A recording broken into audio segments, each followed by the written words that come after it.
महाराष्ट्र में जल्द ही विधानसभा चुनाव का बिगुल बजने वाला है और ऐसे में महाराष्ट्र में साल के अंत में होने वाले विधानसभा चुनाव को लेकर तमाम सियासी पार्टियों के बीच खींचतान जारी है।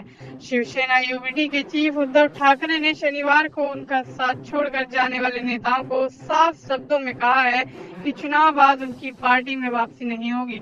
उद्धव ने शनिवार को कहा, किसी भी विश्वासघाती को पार्टी में एंट्री नहीं दी जाएगी। एक बार जब 1.5 महीने बाद वे जॉबलेस हो जाएंगे।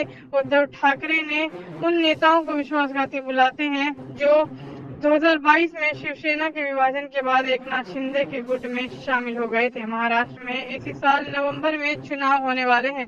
इसको लेकर चुनाव आयोग ने तैयारियां शुरू कर दी हैं। इस बीच उद्धव का दावा है कि शिंदे के नेतृत्व वाली शिवसेना सत्ता से बाहर हो जाएगी। शिवसेना यूबीडी चीफ ने अपनी पार्टी की ओर से आयोजित जॉब फेयर आयोजित किया। इस कार्यक्रम में ठाकरे ने कहा कि राज्य की जनता बीजेपी और शिवसेना को विधानसभा चुनाव में उन्हें उनकी जगह दिखाएगी। 1.5 महीने में ये विश्वासघाती हमारे पास नौकरी के लिए आएंगे क्योंकि वे जॉबलेस हो जाएंगे। मैं चुनाव के बाद किसी भी विश्वासघाती को नौकरी नहीं देने वाला हूं। आगे शिंदे के नेतृत्व वाली सरकार पर हमला करते हुए उद्धव ठाकरे ने कहा कि उनकी पार्टी सत्ता में आने के बाद राज्य के संसाधनों की लूट का हिसाब लेगी।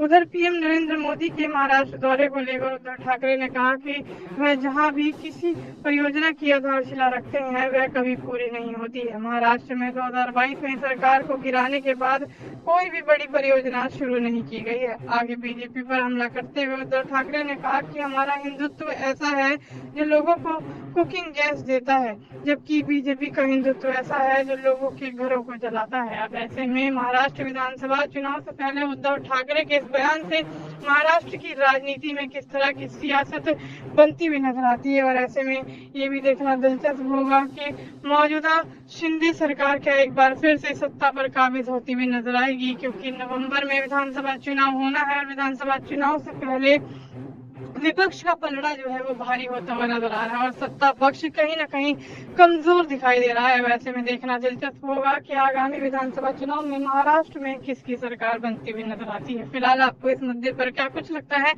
आप अपनी राय हमें कमेंट करके बता सकते हैं।